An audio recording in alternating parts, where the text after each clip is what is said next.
ये तस्वीरें देखी आपने, ये बीएचयू की तस्वीरें हैं जहां ओबीसी के छात्रों को हॉस्टल नहीं मिल रहा है। आप कल्पना कर सकते हैं, आज़ाद भारत में सबसे ज़्यादा अगर किसी की हकमारी हो रही है, किसी के बच्चों को पढ़ने लिखने से रोका जा रहा है, तो वो बैकवर्ड समाज के लोग हैं और लोग चुप हैं। सोचिए, लगभग 400 करोड़ ओबीसी कोटा का पैसा से हॉस्टल बना और ओबीसी छात्रों को बीएचयू में हॉस्टल नहीं मिल रहा है। तमाम college, university SC, ST, OBC के बच्चों के लिए कब्रगाह बनते जा रहे हैं। वही दूसरी सबसे बड़ी खबर है, सोचिए, लगता है कि हम लोग चाइना में चले गए हैं। G20 की बैठक होनी है, उसमें सोचे हैं कि अब 19 लोग ही आएंगे, पुतिन तो आएंगे नहीं। दिल्ली को 7, 8, 9, 10 पता नहीं कॉरिडोर कर दिया, कोई निकल नहीं सकता है घरों से। मतलब ये है मतलब विश्व गुरु भारत की स्थिति। क्या दुनिया के किसी और देश में, चाइना छोड़ दीजिए, चाइना में डेमोक्रेसी नहीं है, रूस छोड़ दीजिए, पुतिन मॉडल है, क्या आपका टेस्ट किया जा रहा है कि आप घर में बैठ सकते हैं कि नहीं 3 दिन? मतलब सरकारी डिप्लोमेट्स कहाँ आएंगे? मतलब आम आदमी की कोई इज्जत नहीं है, आपको घर में बंद कर दिया जाएगा। छुट्टियां कर दी गई है, हम लोग आ जा नहीं सकते हैं। इस पर भी हम बात करेंगे कि क्या ये सही तरीका है। अब तक दुनिया भर के लोग डिप्लोमेट्स आते रहे हैं, क्या भारत की सेना पर, भारत के कानून व्यवस्था पर, भारत के पुलिस पर सरकार को भरोसा नहीं, आम आदमी को उसके घर में बंद कर दिया जाए? ये कितना सही है? आप लोग इस पर राय दीजिएगा, आपकी प्रतिक्रिया क्या है। तो एक एक करके खबर, सबसे दर्दनाक एक खबर आई है मध्य प्रदेश के सागर से। एक शेड्यूल कास्ट अहिरवार फैमिली के लोगों पर एक जनरल कैटेगरी के आदमी ने हमला किया था, आरोपी ने।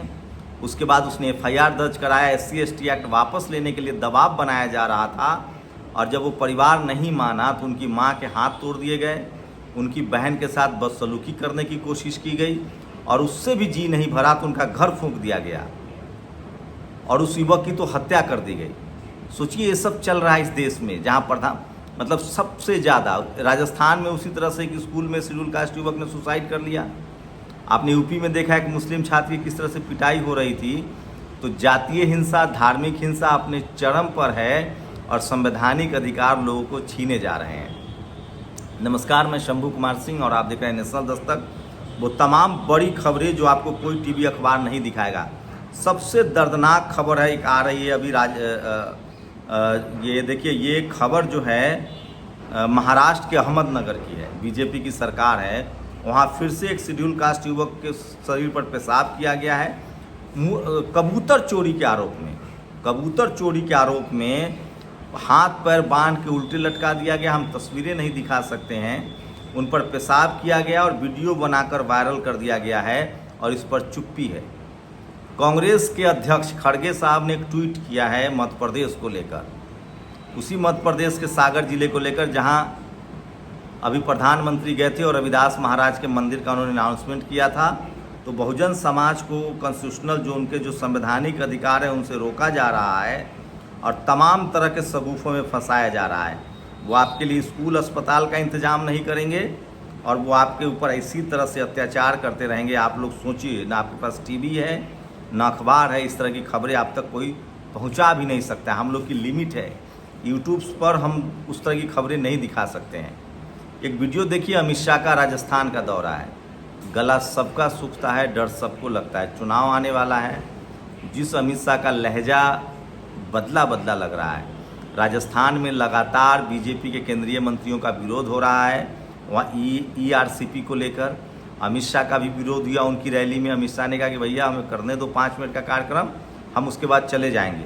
तो अंदाज में जो पहले तलखी थी इन लोगों की, वो तो लगभग अब ख़त्म होता दिख रहा है। मतलब चुनाव समय पर आ गया है, पानी बहुत बह गया है। SC ST OBC के लोग बहुत जागरूक हुए हैं। कल हरियाणा में, सोचिए, ये वीडियो है अनुरोध विद्रोही का।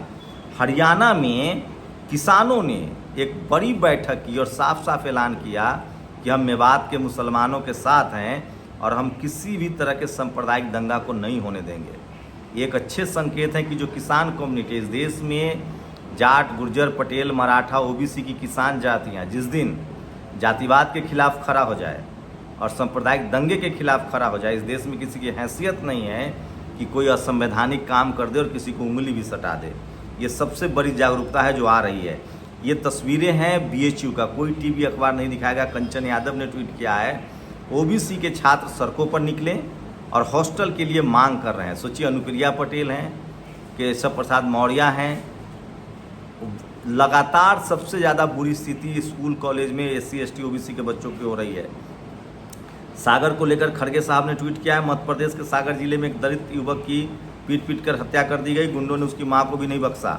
सागर में संत रविदास मंदिर बनवाने का ढोंग रचने वाले प्रधानमंत्री जी मध्य प्रदेश में लगातार होते दलित आदिवासी उत्पीड़न पर, अन्याय पर चू तक नहीं करते।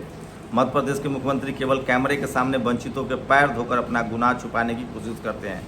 सोचिए, महाराष्ट्र में सबसे डेंजर खतरनाक खबर आई है, किस तरह से एक युवक के शरीर पर पेशाब किया गया। तो बीजेपी शासित राज्य हो या कांग्रेस शासित राज्य हो, राजस्थान में भी यही स्थिति है।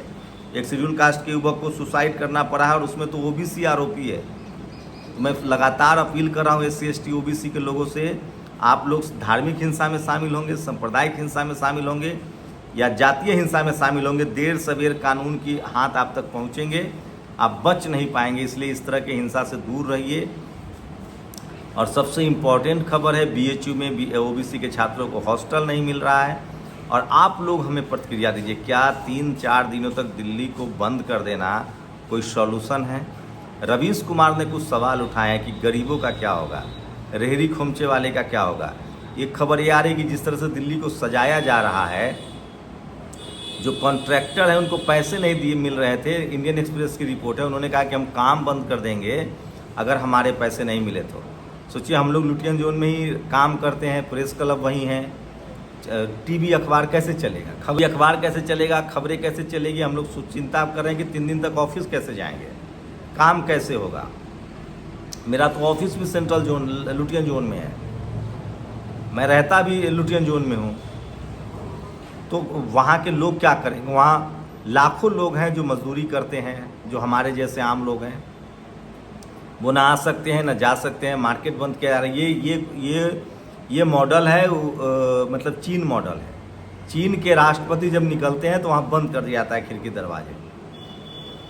15 अगस्त होता है, 26 जनवरी होती है, लोग आते जाते रहते हैं।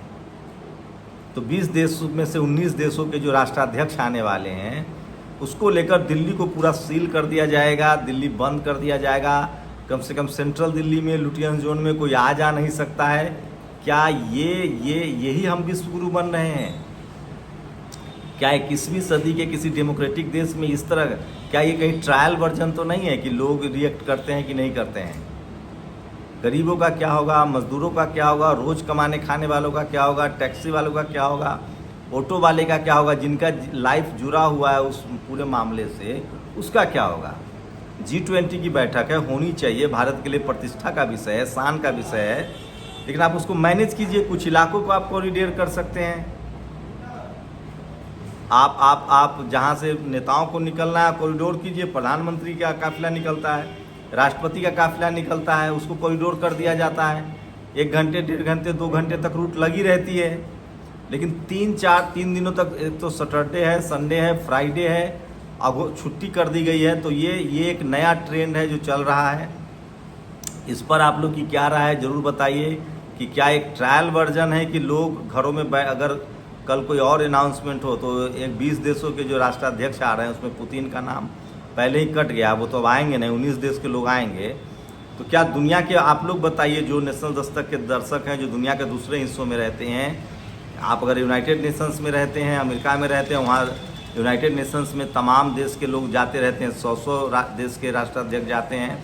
आप लोग बताइए कि क्या वहाँ भी इसी तरह से आम लोगों के लिए बैरिकेड कर दिया जाता है, शहर बंद कर दिए जाते हैं, ठप कर दिया जाता है? आप लोगों को अगर जानकारी हो तो बताइए कि क्या ये कहाँ तक ठीक है, कहाँ तक सही है, दुनिया के दूसरे देशों में होता है क्या?